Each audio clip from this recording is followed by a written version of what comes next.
Dibu, the 55 years old. Manamuwa, Adomo, 49 years old. So munyana abo we bili. Asimunne, nafa mutalo umaka manu mufe tosigo. Nafa na abo nwekwe joint account ebe fa na-etinye ego. So we nogide die we chuta why. Now this girl do 25 years old. Nyani na abo na akwu. Nya malo. Nya na afu ma messages. Nya na afu ma fakaleba. Mbo ụfọdụ fana lokata ụlọ ọpụ oje na akaliche ni amoro. Ni amal. Mania just magolo na this man lovely so much. Like mbe fakado young. Makia they just so happier na the lady na akwu. Asibu nna akwa na ife a na-aga nya agbu ya nkịta don't not happy. Pa. Obido send the balu the girl ego. Obido na send li obele ego. Mana ife wozilie iwo bụ na maka na fa nwe joint account. Olu one day nya we nweta agadaga alato. O we bulu na ogonye this girl moto. Na ogonyelu this girl moto. Why na di ego nurolie moto maka na fa na abo na alu olu na onye kpata ego golu nke. Nya we si mba o. Ebe afu ka iwo na we wobie nya we si mba.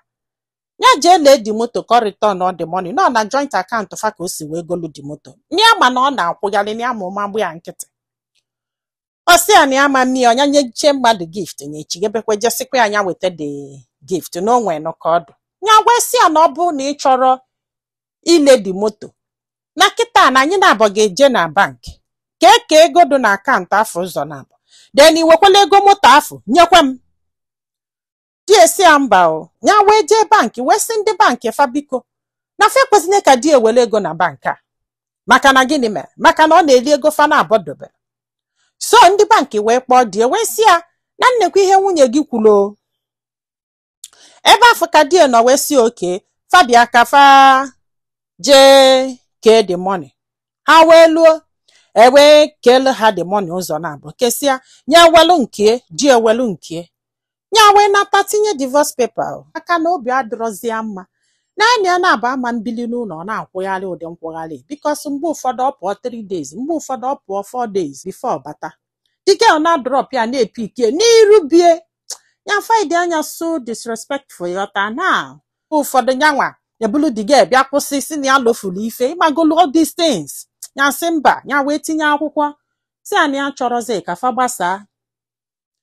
Nya we si na ọ bụ na ị chọrọ ka anyị gbasa maka na ọbịa yọbịa biko na ị ga-akwụsị ifu this girl. Ọ sị anyị ama nkwụsị na ya na-ayọ anya hapụrụ ya this girl na since fa ji wee nobody na nwunye na ada achụ nwaanyị na ife a bụ nwaanyị izizi ya na-achụ na ibie niile na-achụgharị nwaanyị na-eli egusi na-eli nke a na-eli nke a na-eli nuru ya biko nya hapụrụ ya the lady. Nya we si ya mba o keke ya esi hapụrụ gị ke ụdị akụkọ ị na-akọ ihe a oke nsogbu adọrọ na ngeje ka nje chọtakwu enyi nwoke ka mụ na ya na-abụkwụba.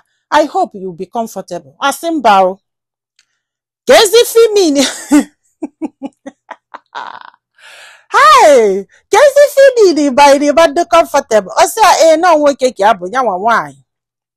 Nya wesi okwu ifulu nonsensical mentality ndị be anyị a na-akọgheli akọ n'iru akwụkwọ kogo kode.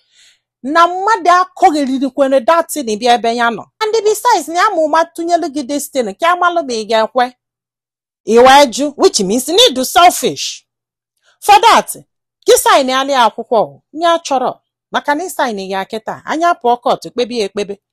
This man wee jụ si na ya man sign ali akwụkwọ ha wee pụọ court fana abọ wee kpebe.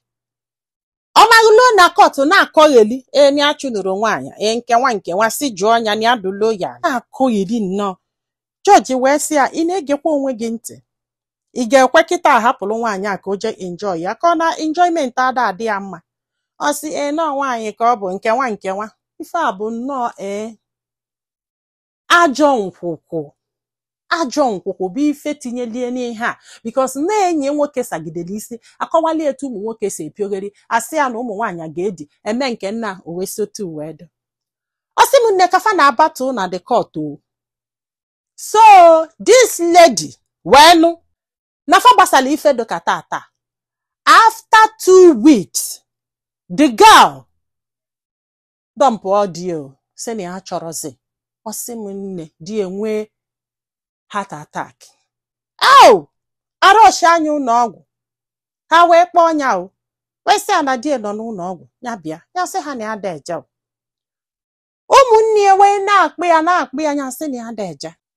O wee nọsị ya n'ụlọ ọgwụ wee bunetie. A na-akpị ya nya sị na ya da eje na fa agbasago ya nọ n'onwe.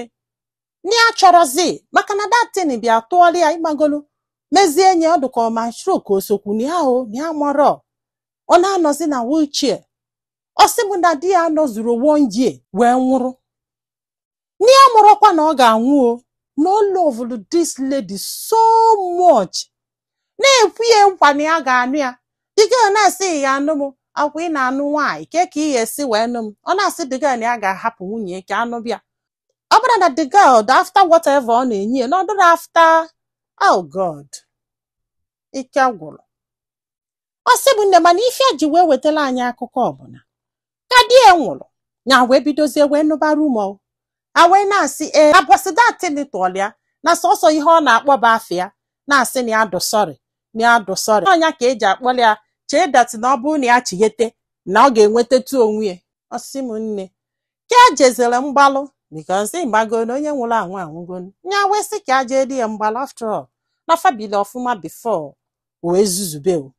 Nya ka ya lụrụ nwanne ya nwaanyị wee mapụta wee tụọlị ọgụ sị na ọnya gburu nwanne ya nwoke. Ya wee sị ya na ịmara ife ị na-akọ fasi ọbụgodo ụlọ o gburu mmadụ ọbụgodo ụlọ o mere nke nwa ọbụgodo ụlọ o mere nke nwa n'ịkala ịbịa si nwoke na-ayọ gị na-akpa afa gị a na-ayọ gị bịa ka ife ya asị gị n'ụbịa na ọbụgodo ụlọ ọjọọ si na ịbịa ọ apologize ya na o nwere ike ịka nọ ndụ today. Ọ sị bụ ndị atọ ọnụkwa destino nya wee ghebe ọnụ wee kọbalụ ndị mmadụ bịara mgbalụ kọbalụ everybody because it's like na a na-anụzi ọgụ. Nya wee kọbalụ ha o na nnekwu ihe this man mere. Ịma na ụfọdụ ụmụ nwoke nọ dị ajụbịa ma ọsọ si aka di echit bịara na ụmụ nwoke niile na-echit na ọkala itekie na ọkala ime nna. Ya wee sị ha na ọnya chọọ ya abụ ya nkịtị wichi nya gbara ya nkịtị o afịghị ya tago mana ijizi ego fa nwere wee gonye mmadụ moto mee nke a ama mmel ụnụ afụkwala.